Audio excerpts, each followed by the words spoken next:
우리는 지난 5주 동안 벽을 허물자는 내용의 말씀을 나누었습니다. 불가능의 벽을 허물자, 또 실패의 벽을 허물자, 이기심의 벽을 허물자, 그리고 편견의 벽을 허물자.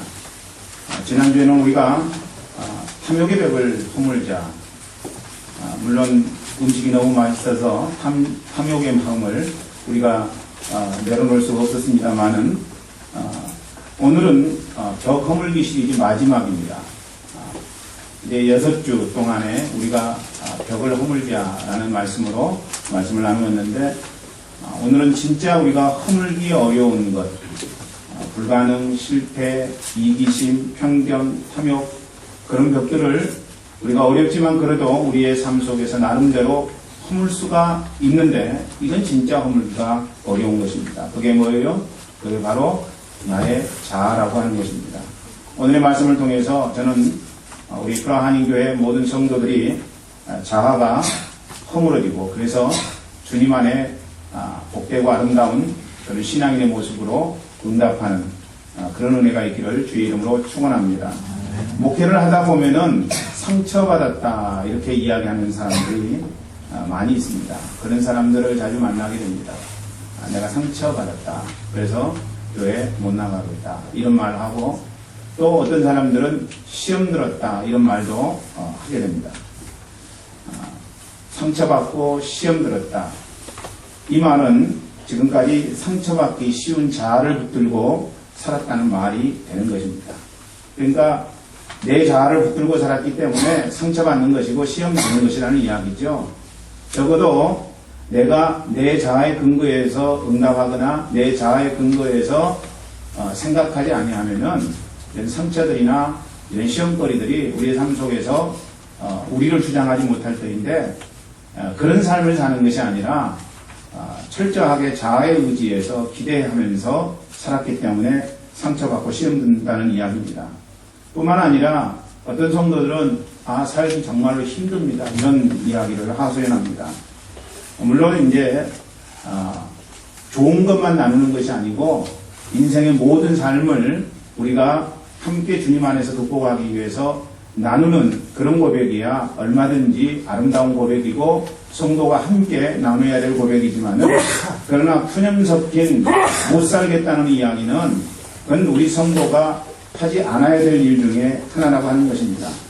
이 말은 무슨 의미냐면은 지금까지 인생을 살되 자기 힘으로 인생을 살아왔다는 것입니다. 그러니까 우리가 우리의 힘으로 인생을 살아가다 보면은 힘겨울 수밖에 없다는 것입니다. 주위의 상황이나 환경은 여전히 변화되지 아니하고 나에게 어려움을 제공하지만 그러나 그럼에도 불구하고 우리가 매 순간순간마다 전능하신 하나님의 능력의 손길을 붙들고 그리고 하나님 나를 인도해 주십시오. 나를 다스려 주십시오. 하나님 내 인생 가운데 함께해 주십시오라고 하나님 아버지의 놀라우신 은혜의 줄을 붙잡는 인생은 삶이 어렵지만은 어려움을 느끼지 아니하고 주님 안에서 극복하고 그리고 승리의 결과를 올리는 그런 삶으로 응답할 수 있다는 것입니다.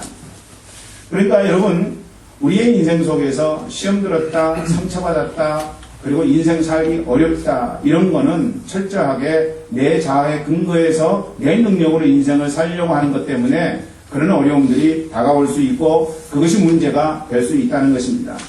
사실 예수님 믿는다고 하면서 우리가 그 믿음의 고백으로 나타나야 될 것은 뭐냐면은 내 마음 중심, 내 마음대로 사는 것이 아니어야 된다는 것입니다.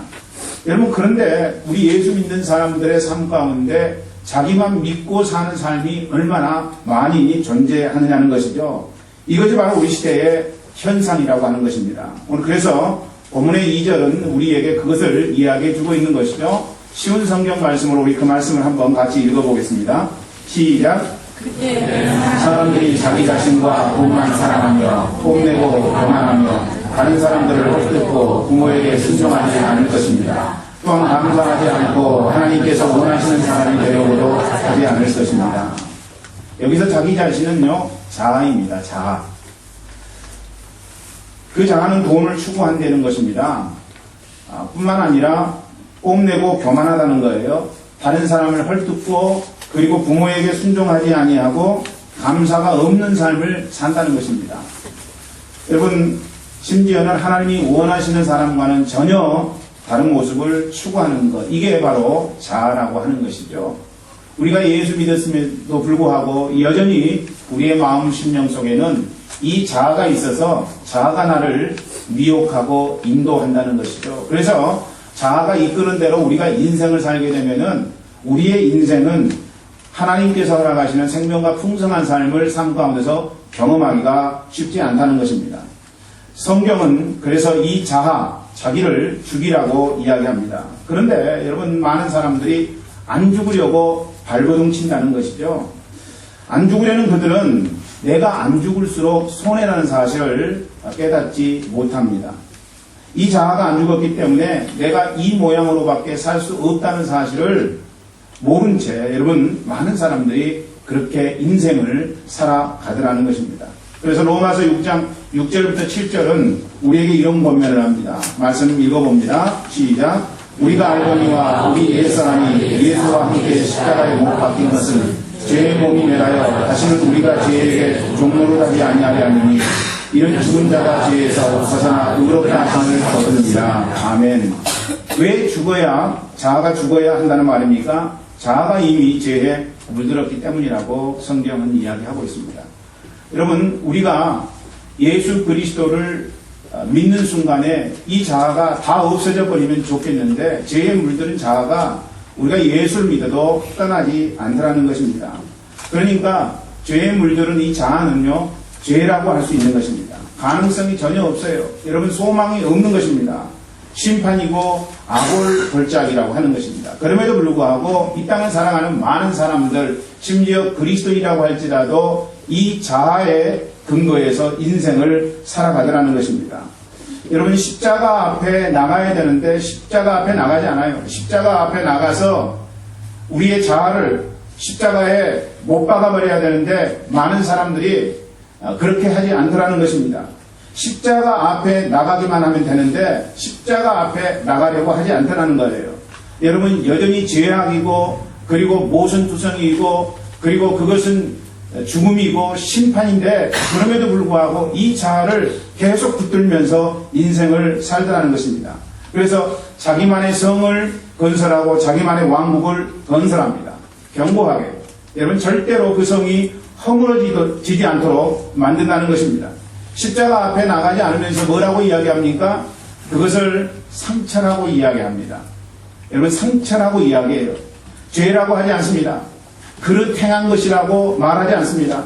그러면서 이 자아를 높여줍니다. 자꾸 여러분, 죽어 멸망할 수밖에 없는 이 자아를 자꾸 높여줍니다. 자아가 내적 치유를 받아야 된다고 이야기하죠. 여러분, 내적 치유라고 하는 그런 그 도서도 있습니다. 하여튼 우리의 마음 심령 속에 있는 이 자아를 자꾸 미화시키고 그리고 이 자아가 좋은 것인 것냥 여러분 그렇게 만든다는 것입니다. 심리적으로만 접근한다는 것이죠. 여러분, 어떻게 여기게 합니까? 자아가 나는 능력 있는 사람이다 이렇게 생각하도록 만든다는 것 아닙니까? 여러분, 우리가 능력 있는 사람이다. 능력 있는 사람이다. 자꾸 이렇게 만들도록 만든다는 거예요. 그리고 뭐라고 이야기하느냐면은 자기를 사랑하라고 이야기합니다. 자아를 사랑하라고 이야기하지요. 여러분, 십자가, 예수 그리스도의 십자가 앞에 나가지 않은 자아는요, 여러분, 죽어 멸망당해야만 마땅한 것이라는 이야기입니다. 그런데 십자가의 그 놀라운 은총을 체험하지 아니하고서 자꾸 이 자아를 사랑하라고 하니까 이런 문제가 되는 것이라는 이야기입니다.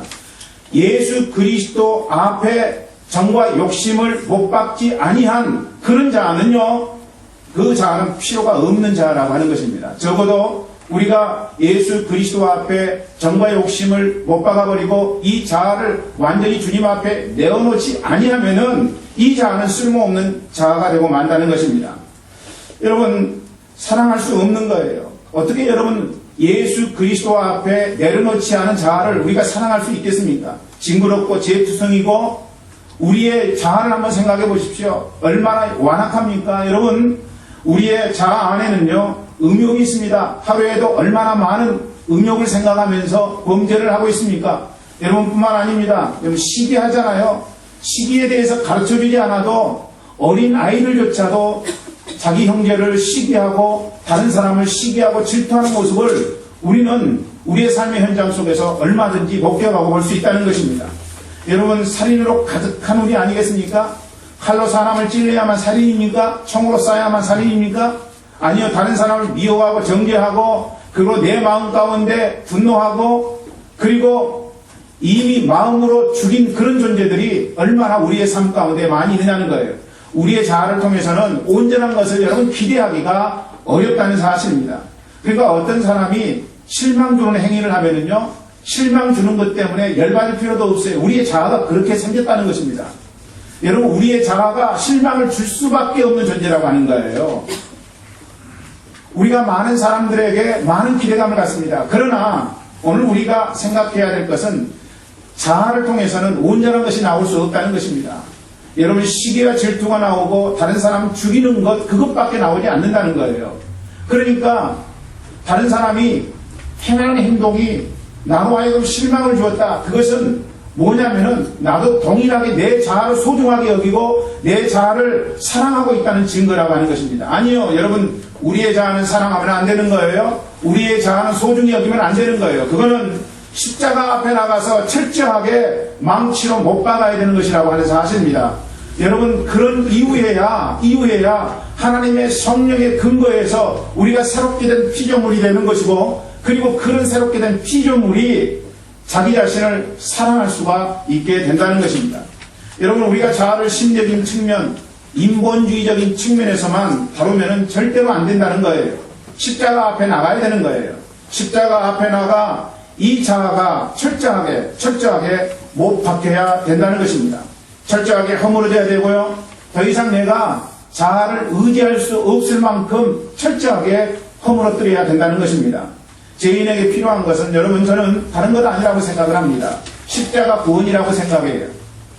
죄로 이미 죽을 몸입니다. 여러분, 과거 내 마음대로 살았기 때문에 하나님의 심판을 받을 수밖에 없는 존재 아닙니까? 그래서 이사야서 53장 6절은 다 그릇 행하여 각기 제 길로 갔다고 이야기하고 있습니다. 자아의 근거에서 인생을 내 마음대로 사는 삶의 결과는 뭐냐면은 죽음이고 심판이라고 하는 것입니다.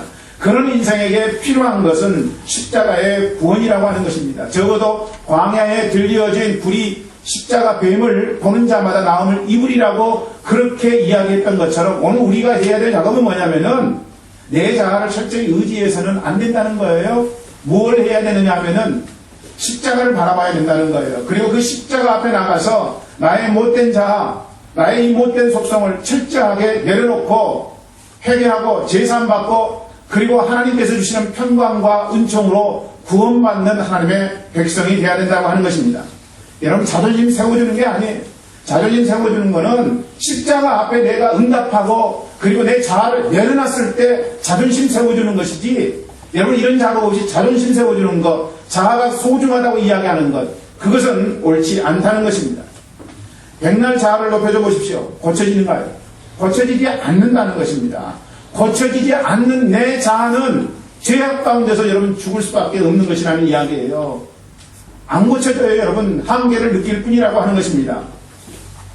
현대 그리스도인들이 영적 전쟁을 치룰 야성이 없습니다. 왜 그렇습니까? 왜 그렇게 됐습니까? 자꾸 여러분, 나, 자기, 자아, 인간을 가장 큰 가치로 여기게 하는 것들 때문에 그렇습니다. 내가 중요하다고 이야기합니다. 내가 소중하다고 이야기합니다. 나를 사랑하라고 이야기합니다. 나를 사랑하지 아니하면서 어떻게 다른 사람을 사랑하겠느냐고 이야기를 합니다. 그러니까 나를 사랑해야 된다.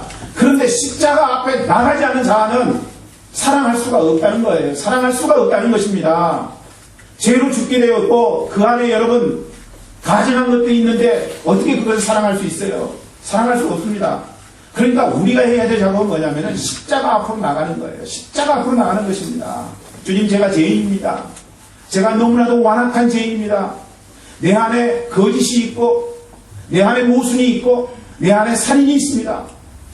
하나님, 이 시간 철저하게 내가 십자가 앞에 나의 이 더러운 것들을 내놓사오니 하나님, 당신의 보혈의 능력으로 나를 씻어 주시옵소서, 정결하게 해 주시옵소서. 여러분, 이런 작업이 없으면서 자기 자아를 사랑하라고 이야기하는 것은 그것은 어불성설이라고 하는 것입니다.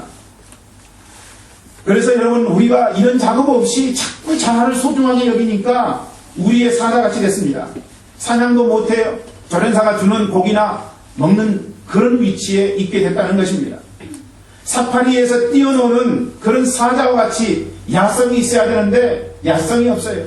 그런 야성이 없으니까 그리스도인으로서 마땅히 살아야 될 삶을 살지 못하는 거예요. 여러분, 이 세상 사람들에게 주의 복음의 말씀을 증거해야 될 야성을 소유해야 되는데 자아를 소중하게 여기니까, 자아를 존귀 여기니까 사람들에게 나아가서 하나님의 말씀을 증거할 수 있는 능력을 소유하지 못하는 것이라는 이야기입니다. 그렇다면 자아를 축혀주는 것에서 나타난 부정적인 현상은 무엇인가? 여러분, 자아를 소중히 여기는 것에서부터 나타나는 현상은 무엇인가? 첫째, 그것은 뭐냐면은 문제의 원인을 나에게 두지 아니하고 타자로 치부해 버린다고 하는 것입니다. 문제의 원인을 내가 부족해서, 내가 연약해서, 내가 못나서 생긴 것입니다. 이런 응답을 하지 아니하고 어떻게 응답하느냐 하면은 환경 때문에 내가 이렇게 할 수밖에 없었다. 상황 때문에 내가 이렇게 할 수밖에 없었다. 자기의 책임을 생각하지 아니하고 회피하는 그런 상황 속에 둔다는 것입니다. 여러분, 그것 중 하나가 뭐냐면은 병이라고 하는 거예요. 병리 현상입니다.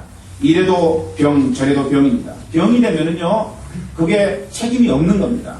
외부적 환경이나 다른 원인이 만든 상황에 의해서 된 것이니까, 그러니까 내가 병 때문입니다. 이렇게 이야기하면은 용서가 되고 용납이 되는 거예요. 잘못했어도 용서가 된다는 것입니다. 예를 들어서 여러분, 동성애는 분명 하나님 앞에서 죄입니다.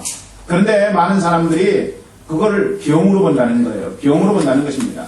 아예 요즘에는 병으로도 보지 아니하고 하나의 나타난 현상, 성향으로 보고 있습니다. 그러니까 점점 개방적 돼가는 거예요. 여러분, 동성애가 10년 전만 해도 사람들 앞에 드러내놓고 이야기할 수가 없었던 그런 현상이었어요. 그런데 요즘은 어떻게 된지 아십니까? 여러분, 드라마나 영화에서 얼마나 많이 이 동성애에 대해서 정당한 것이고, 그리고 소수의 이 무리들을 받아들이고 용납해야 된다고 하는 측면에서 하나의 현상으로 봅니다. 죄라고 보지 않아요. 그래서 저는 자꾸 이런 것들이 강조되고 또 주장되다 보면은 우리의 자녀들 가운데서 동성애자가 나오지 않으리란 법이 없다는 생각을 갖습니다. 굉장히 여러분, 끔찍한 일이죠. 끔찍한 일입니다.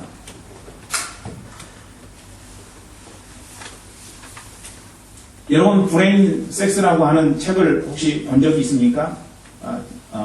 브레인 섹스라고 하는 책의 내용이 이런 내용입니다. 남녀의 성은요, 뇌에 의해서 구분된다는 것입니다. 그런데 뇌라고 하는 것이 호르몬의 영향에 의해서 만들어진다는 거죠. 문제는 성별이 결정된 다음, 그러니까 엄마 태내에서 이미 남자로, 이미 여자로 이렇게 결정된 다음에 환경에 의해서 특정한 호르몬의 영향을 받을 수 있다는 것입니다. 이를테면은 여한데 엄마 뱃속에서 이제 여자아이로 이렇게 착상이 된 건데 어찌어찌 하다 보니까 남성의 호르몬의 영향을 굉장히 많이 받았다. 여러분, 그러면 그 여한은 타고난 동성 집단보다 생물학적 뿌리가 약하게 되어 있다는 것입니다. 굉장히 과학적인 것 같죠? 굉장히 과학적으로 설명하고 있죠? 남성도 마찬가지입니다. 남성이 엄마 뱃속에서 착상되었는데 어떤 경우에 여성 호르몬의 영향을 굉장히 많이 받을 수 있다는 것입니다. 그렇게 되면은 그 남자 아이들보다 생물학적 기반이 굉장히 약화되게 되어 있다는 것입니다. 성장하면서 그러니까 그런 특별한 호르몬의 영향을 받은 그런 여하든 남하든 그런 아이들은 동성애에 훨씬 더 많이 노출될 수 있다는 논리입니다. 이 브레인 섹스라고 하는 책에서 이런 내용들을 이야기하고 있습니다. 그러니까 무엇을 이야기하고자 하는 것입니까? 환경에 의해서 그렇게 될 수밖에 없었다는 것이죠. 동성애는 죄가 아니라는 거죠. 환경에 의해서 그렇게 자기 자신도 모르게 그렇게 환경에 의해서 됐기 때문에 그거를 죄로 취급하면 안 된다. 이런 관점에서 이야기되고 있다는 것입니다. 여러분, 여기에는요, 나의 책임이 존재하지 않습니다. 어떻게든 자아의 죄성을 합리화시키고 있다는 것이죠. 이렇듯 우리 시대의 문제는요, 경자로 만들어 책임을 지지 못하게 만든다는 것이죠. 하나의 현상으로 보게 만든다는 거예요. 끄덕하면 상처라고 하고 끄덕하면 아픔으로 말합니다. 그것이 분명하게 하나님이 죄라고 말씀했음에도 불구하고 죄로 여기지 않는 거예요. 죄로 여기지 아니하고 그것을 하나의 병리 현상으로 생각을 하고 하나의 현상으로 이렇게 강조하고 있다는 것입니다. 그러니까 회개의 자리로 나오지 않는 거예요. 저는 이게 문제라고 생각을 합니다. 그 마음을 강팍하게 만드는 거예요. 완악하게 만드는 거예요. 적어도 하나님 앞에 질성을 갖고 하나님 제가 잘못했습니다. 이렇게 나와야 되는데 그렇게 하지 못하도록 만들고 있다는 것입니다. 우리는 가끔 문제 부모는 있으되 문제아는 없다는 말을 합니다. 여러분 맞습니까? 맞지요? 문제 부모는 있으되 문제아는 없다. 심리학에서 주로 이야기하고 가정사역자들이 많이 이야기하는 것입니다. 맞는 말입니다. 그런데 이 말이 완전하게 맞는 말은 아니라고 하는 것입니다. 그 말을 역으로 뒤집어 보십시다. 여러분 문제 부모는 있어도 문제아는 없다. 이 말이 맞다면은 그렇다면 문제 부모가 아니라면 문제아가 나타나지 않아야 되는 것 아닙니까? 명제가 성립하려면 그 반대의 경우를 이야기해도 그것이 정당한 것이 돼야 된다는 것입니다. 그런데 그렇지 않다는 거예요. 부모가 문제가 없어도 부모가 인격적으로 완벽해도 여러분 그 가정에 문제아가 태어날 수 있다는 것입니다.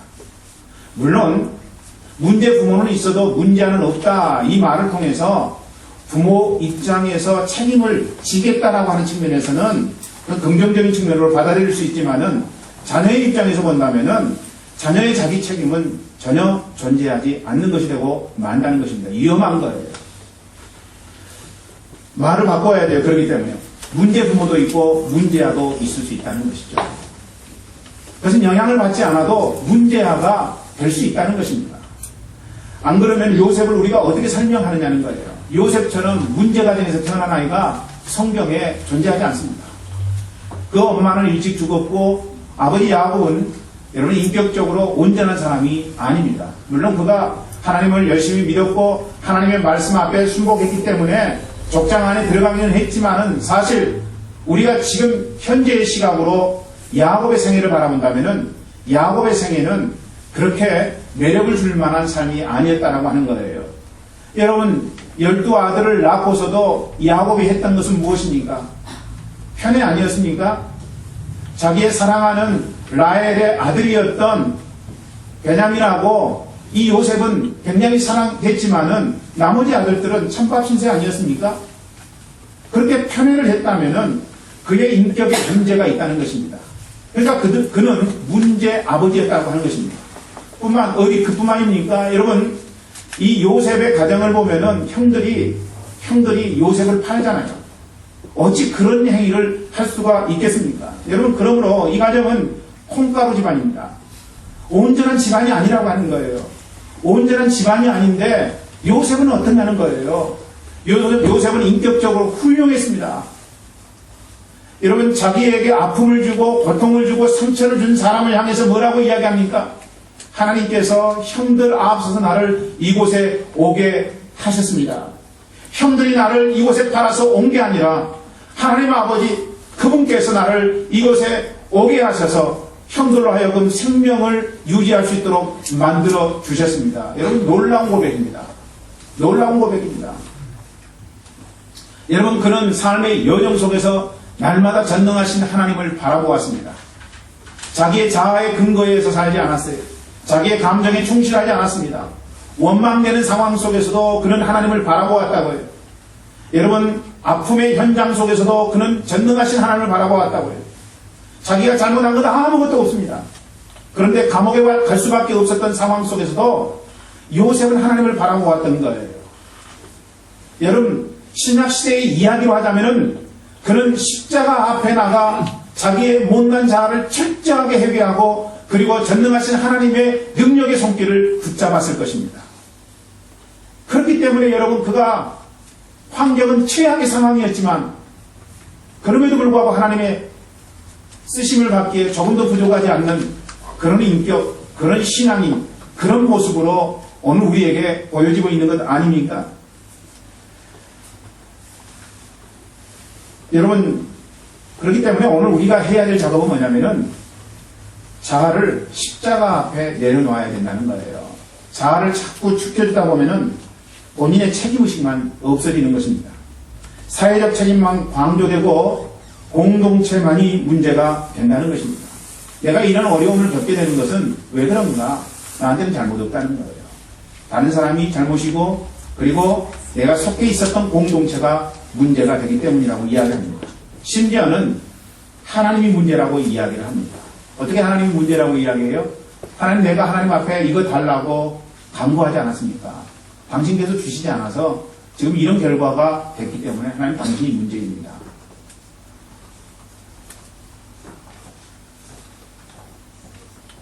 여러분, 그런 응답을 하는 사람들이 얼마나 우리 주위에 많이 있는가요? 열심히 공부해야 되는데 공부하지 아니하고 하나님, 내가 채권돼서 시험 나오게 해주십시오. 그래놓고 하나님 원망하는 경우가 있을 수 있다는 거예요. 청소년들만 그렇습니까, 여러분? 그런 비슷한 이야기를 우리가 삶 가운데서 얼마나 많이 하느냐는 이야기예요. 내 책임이 아니라 하나님 책임이라는 거예요. 안타까운 모습들이죠. 그러므로 사랑하는 형제 자매 여러분, 십자가 앞에 나와 돌파할 생각을 해야지 인간적인 방법 자꾸 써서는 안 된다는 것입니다. 십자가에서 하나님의 용서를 받아들이고 예수님의 사랑을 받아들여야 돼요.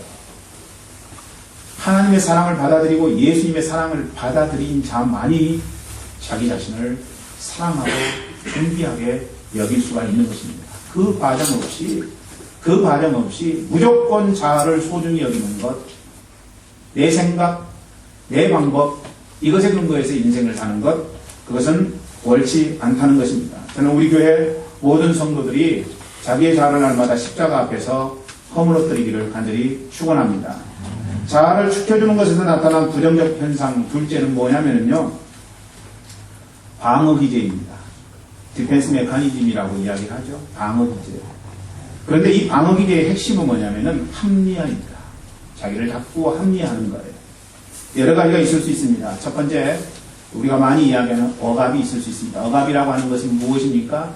과거에 좋지 않았던 기억을 무의식 속으로 이렇게 편입시켜서 완전히 그 사건을 잊어버리는 것. 여러분, 그걸 억압이라고 이야기합니다. 또 어떤 게 있어요? 반동현상이라고 있죠. 그건 뭡니까, 여러분? 어떤 일에 대한 보상으로 반대의 행동을 하는 거예요.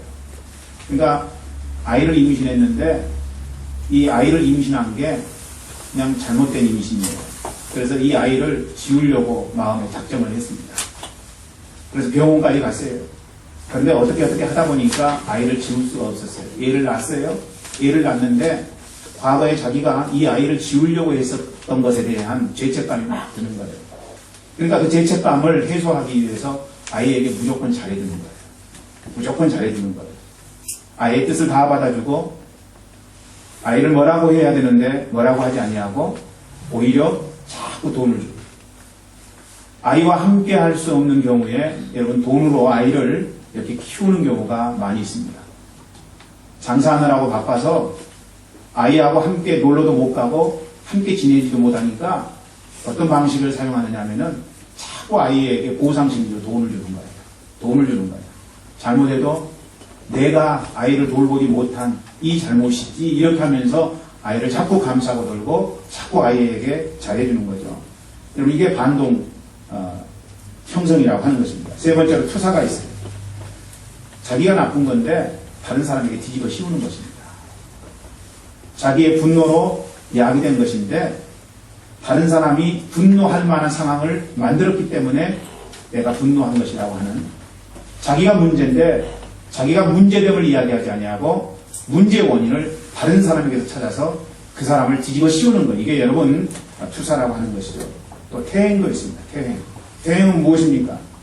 싸우면은, 남편하고 싸우면은 어디로 가야 돼요? 어디로 가야 돼요? 친정으로 가야 되는 거예요. 친정으로 가야 되는 거예요. 그런데 대부분의 정상적인 사고를 갖고 있는 사람은 싸우고 친정으로 가면은 마음이 불편해요. 근데 사람들에 따라서는 마음이 불편하지 아니하고 싸우고 친정집에 갔는데 마음이 평안한 거예요. 그냥 평안한 거예요. 애들은 어떻게 살까? 남편은 어떤 반응을 할까? 막 이게 궁금해야 되는데 그게 궁금하지 아니하고 마음이 평안한 거예요. 친정집에서 그냥 잘 먹고 잘 있는 거예요. 여러분 이게 소위 태행이라고 하는 거죠. 싸우면 친정집으로 가서는 안 되는 거죠. 싸우면은 그것을 싸워서 이기든지 아니면 순종하든지 둘 중에 하나를 선택해야 되는 거죠. 친정집에 자꾸 가서 회피하게 되면은 그것은 온전한 성인이라고 볼 수 없는 것이죠. 부딪혀서 싸워서 이기든지 정치하든지 아니면은 철저하게 순종하든지 이런 방식을 택해야 되는 것이 성인으로서의 온전한 모습이죠.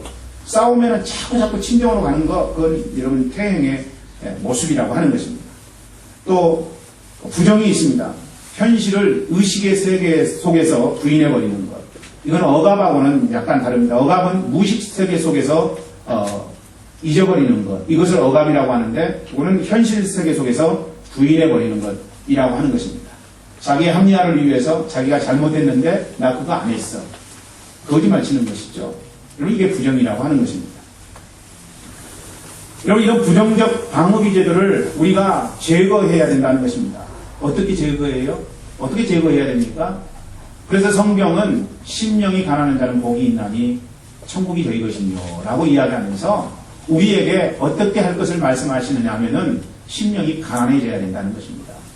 여러분 이런 방어기제도를 사용하는 것은 잘못된 자존감 때문에 나타나는 현상들이라고요. 그렇기 때문에 이런 잘못된 자존감들을 없애기 위해서는 철저하게 예수 그리스도 안에서 내가 가난한 심령이 돼야 된다는 것입니다. 심령이 가난하다는 것은 무엇을 의미하는 거냐면은 원어의 의미를 생각해 보면은 철저하게 내 자아에 대해서 절망하는 것, 그것의 의미가 담겨져 있습니다. 그러니까 심령이 가난하다는 것은 뭐냐면은 내 자아로서는 안 된다는 것을 뼈저리게 느끼는 거예요. 내 힘과 내 능력으로는 나로서는 할 수 없다는 것을 철저하게 느끼면 느낄수록 그 심령이 가난한 자가 되는 것이고, 그런 인생 속에 여러분 천국이 주어질 수 있다고 하는 것입니다. 합리화하는 나에게는 인생의 소망이 없음을 뼈저리게 느끼는 거예요. 그래서 여기서부터 출발하는 거예요. 사랑하는 형제 자매 여러분, 저는 여러분들이 우리가 합리화시키지 않기를 원합니다. 그리고 오직 주님의 보혈의 능력만이 나를 깨끗하게 할 수 있다는 사실을 의지하기를 원합니다. 그래서 여러분 찬송도 그런 찬송이 있지 않습니까? 주의 보혈 능력 있도다 주의 피 믿으오 주의 보혈 그 어린 양의 매우 귀중한 피로다. 우리 한번 불러볼까요? 주의 보혈 능력 있도다 주의 피 믿으오 주의 보혈 그 어린 양의 매우 귀중한 피로다. 나를 깨끗게 하는 것은요, 나를 사람들 앞에 올바로 보이게 하는 것은요, 방어기제가 아니라 여러분 보혈에 있습니다. 속이지 마세요. 속이지 마세요. 여러분 모두 보혈을 의지함에 소망이 있음을 알아서 예수 보혈 의지하기를 주의 이름으로 축원합니다. 자아를 지켜주는 것에서 나타난 부정적인 현상 마지막입니다. 무엇입니까? 자아를 역할로만 이해하는 거예요. 자아를. 자기를 역할로만 이해하는 것입니다. 마가복음 5장 말씀을 보면은요, 거기에는 귀신 들린 한 사람이 등장합니다. 예수님이 정체를 물었어요. 그랬더니 뭐라고 이야기해요?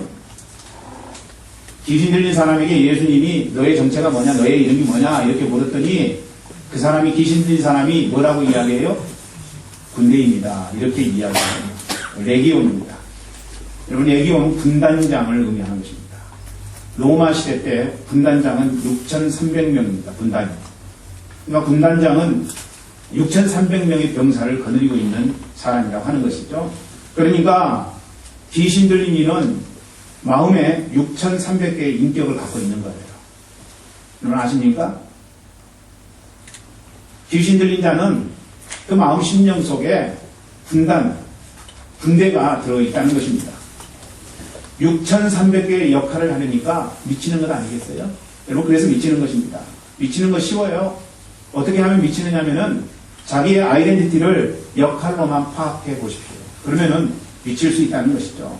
자기를 잃어버리니까, 자기를 역할로만 파악하면 자기를 잃어버리니까 자기를 잃은 사람이 바로 미친 것 아니겠느냐는 것이죠.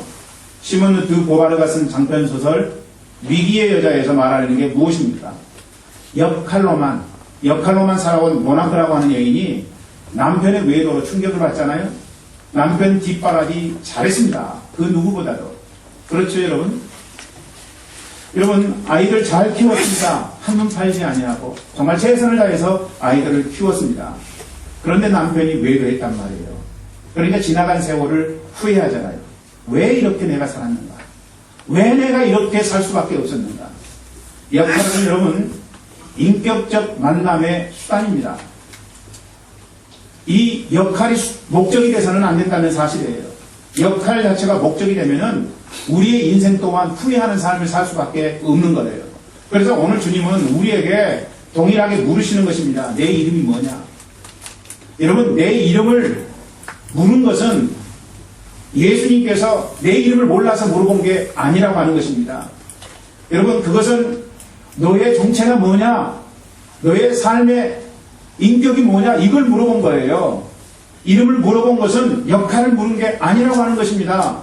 그런데 우리 대답이 군대입니다. 이렇게 대답하는 거예요.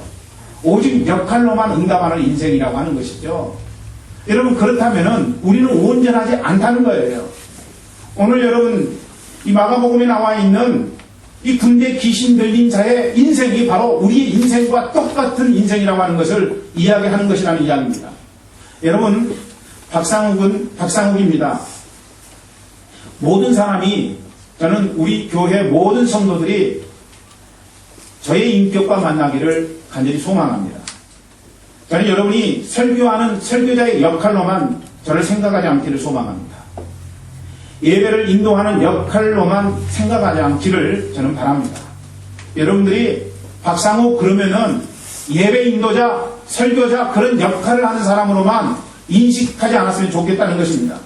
신방하는 신방자의 역할로만 저를 생각하면은 그것은 굉장히 슬픈 일이라고 저는 생각을 합니다. 문제가 있으면 기도해주는 역할로만 저를 생각하지 않기를 저는 원합니다. 저와 여러분의 인격적인 만남이 저의 목회의 삶의 여정을 통해서 충분하게 경험되어지기를 저는 소망합니다. 그래서 역할로만 만나지 아니하고 인격 대 인격이 만나서 그 안에서 하나가 되는 만남, 여러분 이것이 옳은 것이고 그것이 하나님 보시기에 합당한 것 아니겠느냐는 이야기입니다. 내가 너와 하나이듯이 우리가 하나님과 하나가 되는 것, 이것이 우리의 삶의 여정 속에서 가장 소중한 것이라고 저는 생각을 합니다. 여러분 남편은 어떤 역할을 하십니까? 돈 벌어다 주는 역할, 성적인 파트너, 그 이상도 그 이하도 아닌 그런 인생을 혹시 여러분 살고 계시지는 않습니까? 한번 곰곰이 따져보십시오. 왜 여러분 남편이 있어야 돼요? 왜 여러분 남편이 있어야 됩니까? 역할을 해야 되기 때문에 있어야 됩니까? 그런 것입니까? 여러분의 아내는 왜 있어야 돼요? 얘를 잘 키워야 되고 그리고 집안을 잘 정리해야 되기 때문에 그런 역할자에 지나지 않습니까? 그렇다면 그런 역할을 기대한다면 아내를 둘 필요가 없어요. 뭐를 둬야 돼요? 청소부를 둬야 되고 유모를 둬야 됩니다. 돈 많이 벌어서 그런 역할을 감당할 수 있는 사람만 내 집안에 들이면은 그것으로 만족할 수 있다는 것입니다. 여러분 이건 안 돼요. 그런데 문제는 뭐냐면은 우리 자아는 철저하게 다른 사람이 그 역할을 감당해 주기를 원하고 있다는 것입니다. 지저분하면은요, 화부터 나는 거 왜 그래요? 그 역할을 감당해 주기를 원하는 거죠. 돈 못 벌면은 돈 못 번다고 그렇게 여러분 이야기하는 이유는 뭐예요? 그 역할을 감당해 주라는 것 아니겠습니까? 그런데 여러분 그 역할을 감당해 주면 좋겠는데 그 역할을 감당해 주지 못한다 할지라도 인격적 만남이 있는 그런 삶은요, 그것 때문에 좌절하거나 낭망하지 않게 되더라는 이야기입니다. 여러분 우리가 만약에 우리가 만나는 사람들에게 자꾸 역할만 요구를 하게 되면은 그 대상은 군대 귀신이 되고 말 것이라는 이야기입니다. 왜냐하면은 우리가 만나는 사람들이 얼마나 많이 있느냐는 거죠. 그 사람들이 다 역할을 원하는데 그 역할을 하다 보면은 진짜 자기를 살 수가 없다는 것입니다. 진짜 자기가 아닌 거예요. 역할로만 사는 것이지 진짜 나를 잃어버리고 역할하는 그런 존재가 내 마음 가운데 10명, 20명, 30명 여러분 그렇게 인생을 살 수밖에 없다는 것이죠. 그 인생은 가짜의 인생이라고 하는 것입니다. 마태복음 7장을 보면은요, 하나님 앞에 서는 날 뭐라고 이야기합니까? 하나님, 제가 당신의 이름으로 선지자 노릇도 하고 귀신도 쫓아내고 권능도 행했습니다. 여러 가지 역할을 했다는 것이죠. 그런데 그 이야기를 들은 하나님이 뭐라고 말씀하세요? 불법을 행하는 자야, 내가 너를 도무지 알지 못한다. 여러분 그렇게 이야기하고 있지 않습니까? 역할만 감당하는 것은 안 되는 거예요, 여러분. 우리가 역할만 감당해서도 안 되고 또 다른 사람에게 역할만 감당해달라고 이야기하는 것, 그것도 안 된다는 것입니다. 이것이 자아를 의지함의 한계입니다. 어떻게 하라는 거예요, 여러분? 참된 사랑의 하나님을 우리가 인격적으로 만나고 경험해야만 된다는 것입니다. 예배 왜 나옵니까? 여러분 예배 나오는 이유는요, 전능하신 하나님, 능력의 하나님, 권능의 하나님을 내가 인격적으로 체험하고 만나기 위해서 교회에 나오는 거예요. 설교 들으러 나오는 거 아닙니다, 여러분. 아멘? 내가 내 마음을 주님 앞에 드리고, 그리고 주님 당신께서 이 시간 내 삶 가운데, 예배 가운데 임재하셔서 나를 만져주시고 나를 터치해 주시고 그리함으로 말미암아 당신의 온전한 인격과 내가 하나가 되기를 원합니다. 하나님, 이 안에서 평강과 기쁨이 넘치도록 도와주시옵소서. 그리고 나는 하나님 앞에 헌신하는 인생으로 응답할 수 있도록 도와주십시오. 여러분, 이 고백이 예배의 고백이라고 하는 거예요. 그러니까 우리의 매 순간순간 드리는 예배를 통해서 나타나야 될 것은 뭐냐면 하나님과의 만남이라고 하는 것입니다. 진짜 인격적인 만남이 돼야 된다는 거예요. 그럴 때 비로소 우리는 하나님의 사랑을 우리 안에 경험하게 되는 것입니다. 그래서 역할만이 아니라 한 영혼으로서 사람을 사랑하게 되는 거예요. 진짜 행복한 교회는요, 바로 이 사랑이 충만한 교회입니다. 하나님을 만남으로 사랑이 충만한 교회. 목사는 성도를 사랑하고 성도는 성도를 사랑하는 이 아름다운 고백이 있는 교회. 조금 역할 못해도 괜찮아요, 여러분. 그렇지 않습니까, 여러분? 우리에게 주어진 역할 조금 못해도 괜찮아요. 사랑이 해결해 줄 수 있는 거예요. 아멘? 사랑이 해결해 줄 수 있는 것입니다. 우리가 기능적인 것은 좀 떨어지더라도 우리 안에 예수님을 만나고 성도를 만난 그 감격적인 사랑의 은혜가 우리 안에 머물기만 한다면은 얼마든지 우리는 인격적인 만남을 통해서 하나가 될 수 있는 것입니다. 진짜 행복한 가정은요, 돈 없어도 이 사랑이 충만한 가정이라고요. 아멘? 여러분, 그런 가정이 진짜 행복한 가정이에요.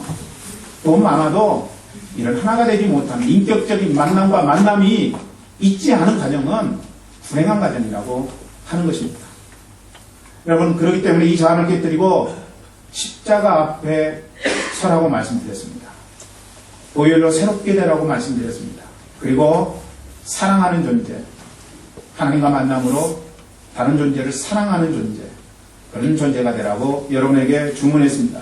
오늘 말씀을 다 전했습니다. 여러분에게 한 이야기를 하고 오늘 말씀을 마치고자 합니다.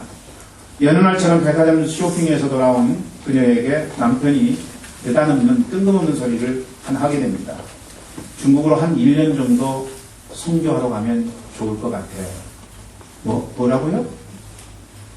아내가 남편의 이야기에 화들짝 놀라면서 굉장히 자기의 귀를 의심하면서 말도 안 되는 소리 하지 말라고 남편에게 다그치면서 이야기를 합니다. 펄펄 뛰면서 안 된다고 못을 박았습니다. 여러분, 그녀는 남편과 4년 연애 끝에 20대 중반에 결혼했습니다. 시부모님은 강남의 그녀 부부가 살 아파트를 마련해 주었습니다. 그녀가 삼성동에 개원한 미술학원은 시작할 때부터 홈런을 쳤습니다. 아주 잘 됐어요. 여러분, 결혼 초부터 넉넉한 살림, 거기다가 남편은 부동산 투자로 더 많은 돈을 벌어들였습니다. 행복한 것 같죠? 행복할 조건을 모두 다 갖추고 있는 그런 가정 같습니다. 그런데 이제 그 이후부터가 문제입니다. 날마다 그녀는 쇼핑에 취해 살았습니다. 매년 해외여행을 다니면서 인생을 즐겼습니다. 그러다가 자기 남편이 카이스트로 박사학위를 받아 연구단지에 오게 되었습니다. 연구소에서 생활비를 주니까 그녀가 할 일은 뭐냐면은 오직 먹고 즐기고 재산을 늘리는 데만 몰두하는 것이었습니다. 그 상황에서 지금 남편이 헛소리 같은 이야기 한 거예요. 중국으로 한 1년 정도 선교를 나갔으면 좋겠다. 그녀는 깊은 갈등과 두려움에 빠져들기 시작합니다. 혼란스러웠어요. 자신의 마음대로 사는 것을 멈추어야 한다는 것은 그야말로 그녀에게는 고문이었습니다. 한번 생각해 보세요. 여러분들 중에 어느 날 남편이 아프리카 가나로 선교 한 1년 정도 갔다가 옵시다 이렇게 이야기한다고 생각해 보세요. 지금이 편한데, 지금이 너무 행복한데, 마음대로 살 수 있는데 그런 이야기를 들었다. 복장 터질 일입니다. 여러분, 그녀는 하나님께 중국에는 절대 가고 싶지 않다고 예언을 했습니다. 남편의 선교하러 가자는 소리를 피해 때로는 도망치기도 했습니다. 안 가는 쪽으로 하나님의 뜻을 찾기 위해서 몸부림을 치고 그리고 마음부림을 쳤습니다. 자기의 마음이 그쪽으로는 절대 가지 아니하도록 그렇게 했다는 것이죠. 그러나 그럴수록 마음은 불편하고 평안이 그녀의 마음 가운데 생기지를 않습니다. 평안이 깨져버리고 맙니다. 내 마음대로 살면 마음에 평안이 있어야 되는데 그렇지 않다는 것이죠. 결국 하나님께서는 남편이 아닌 그녀를 바꿔 놓으시게 합니다.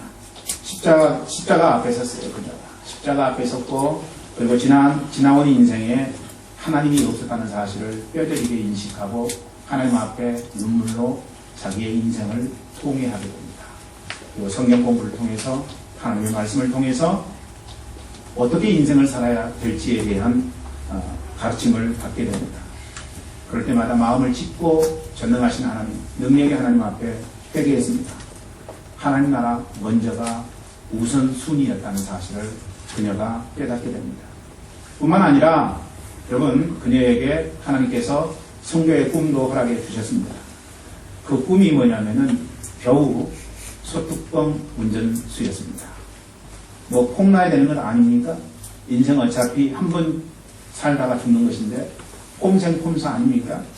그녀는 남편 대학의 수많은 제자들을 밥을 해먹이면서 그리스도를 전하고 그리고 양육을 하게 됩니다. 지금 그녀는 주의 예상을 깨고 16년째 중국에서 사역하며 기쁘게 살고 있습니다. 그녀가 바로 중국 열방 중고등학교의 설립자 최수연 선교사입니다. 시중에 그녀가 쓴 책도 나와 있습니다. 여러분, 지금 제가 여러분에게 말씀드리는 거 그거는 다 선교사 되고 다 목사 되라는 것 아닙니다. 여러분의 인생의 여정 속에서 하나님 뜻을 세우라는 거예요. 자아로 살지 말고 자아 충만해서 살지 말고 그 자아는 이미 죄고 이미 모순이고 가증한 것들이 가득 담겨져 있는 것들이기 때문에 그거 의지하지 말고 여러분 철저하게 하나님 앞에 그것을 내려놓고 하나님의 성령께서 주신 마음으로 인생을 살으려고 하는 것입니다. 자아를 허물고 십자가 앞에서 하나님 사랑의 뜻을 세우는 일은 너무나도 복됩니다. 하나님께서 인정할 만한 일입니다. 그것이 바로 나를 보시는 주님의 기쁨 아니겠습니까? 나 주님의 기쁨 되리오나. 우리 그렇게 날마다 주님 앞에 찬송하잖아요.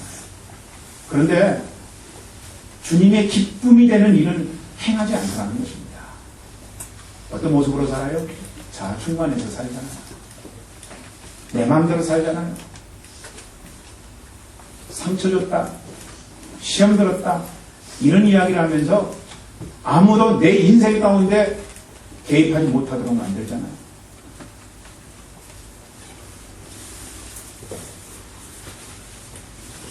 나 주님의 기쁨 되기 원하네. 여러분, 이게 자아를 허물고 예수로 사는 사람의 삶의 모습입니다. 이제 고린도전서 15장 31절의 말씀을 다 봉독하고 오늘의 말씀을 마치고자 합니다. 우리 같이 말씀 봉독하겠습니다. 형제들아, 내가 그리스도 예수 우리 주 안에서 가진 바 너희에 대한 나의 자랑이고 단언하니 나는 하나님과 죽는다. 여러분, 자아는 못 됩니다. 날마다 십자가 앞에 내려놓고 자아가 죽어야만 우리 주님이 사실 수 있습니다. 자아가 죽어 하나님 사랑의 뜻을 이루어드리는 성도들을 주의 이름으로 간절히 축원합니다. 기도하겠습니다.